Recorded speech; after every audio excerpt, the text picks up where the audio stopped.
এখন টাটা 16 ট্ৰাক লৈ আনিছোঁ। এখন 2023 নৱেম্বৰ মাহৰ গাড়ী।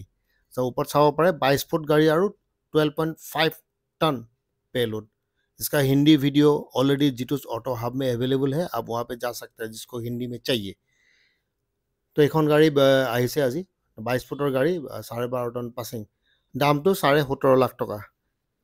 ঠিক আছে, 17.5 লাখ টকা। আৰু অসমৰ বাহিৰত ফাইনেন্স হোৱাৰ চান্সটো কম আছে, কিন্তু কেছত ল'ব লাগিব। আৰু অসমত আপোনাৰ ফাইনেন্সটো হ'ব।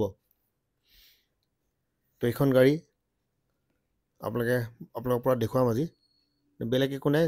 আৰু দুটামান বস্তু যদি ফাইনেন্সত লাগে তেতিয়াহ'লে আপোনাৰ 21 বছৰ মিনিমাম, মানে 21 বা 22 বছৰ ধৰি ৰাখক, 21 বছৰটো ফটকে নিদিয়ে।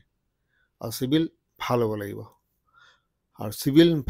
লাগিব, আৰু আপোনাৰ অলপমান এছেট থাকিব, মানে সম্পত্তি অকণ থাকিব লাগিব। এই তিনিটাৰ ওপৰত ভিত্তি কৰি ফাইনেন্স কৰে ডাঙৰ গাড়ী।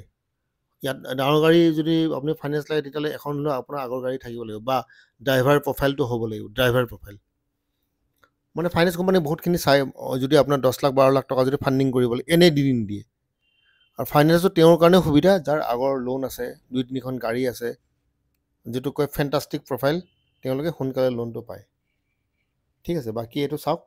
মই যিমানখিনি জানো, মোৰ কথাখিনি হয়তো আপোনাৰ পচন্দ নহ'ব পাৰে, কিন্তু মোৰ নিজৰ ব্যক্তিগত অভিজ্ঞতাৰ ফালৰ পৰা আপোনাক কৈছোঁ। আমি ফাইল ফাইনেন্সক দি মানে আপুনি ভাগৰি যাওঁ। তো এই আপোনাৰ চেচিছ নম্বৰটো চাব পাৰে, 22 ফুট লম্বা গাড়ী। আৰু কাৰোবাৰ যদি সামৰ্থ্য আছে কেছতে লওক। ফাইনেন্সৰ প্ৰক্ৰিয়াটো বহুত লম্বা।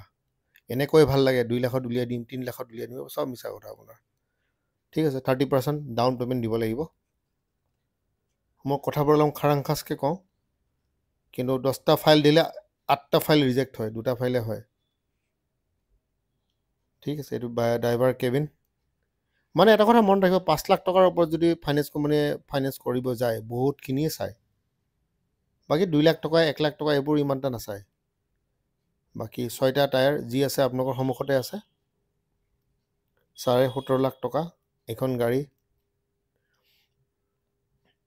বাকী আপুনি গুৱাহাটীত আহিব লাগিব। গুৱাহাটীৰ কোন জেগাত, বহুতে সোধে লোকেশ্যনটো ক'ত, তাৰ কাৰণে প্ৰথমে আপুনি ফোন কৰিব লাগিব। ফোনত মই আপোনাক বহুতখিনি বস্তু সুধিম, গাড়ী কোনে ল'ব। বহুতে কি কৰে, নিজে গাড়ী নলয়, 2-এজন মানুহ লৈ আহে, তাৰপিছত কয় দাদা মই মানুহ এজন লৈ আনিছোঁ, মোৰ কাৰণে 50,000 টকা ৰাখি পিনে কথা পাতিব।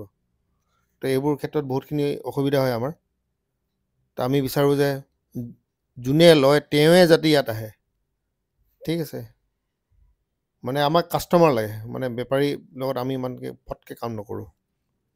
17.5 লাখ টকা দাম ৰখা হৈছে। এইটো ডিলাৰৰ নিৰ্ধাৰণ কৰা প্ৰাইচ। অলপ দাম কম বেছি হ'ব, কিন্তু গাড়ীৰ সন্মুখত গাড়ী পচন্দ কৰাৰ পিছতে এইবোৰ হ'ব, আগতীয়াকৈ নহয়। দাদা মই একেবাৰে ৰেডি হৈ আহিম, এইটো চব মিছা কথা এইবোৰ। দিয়ক।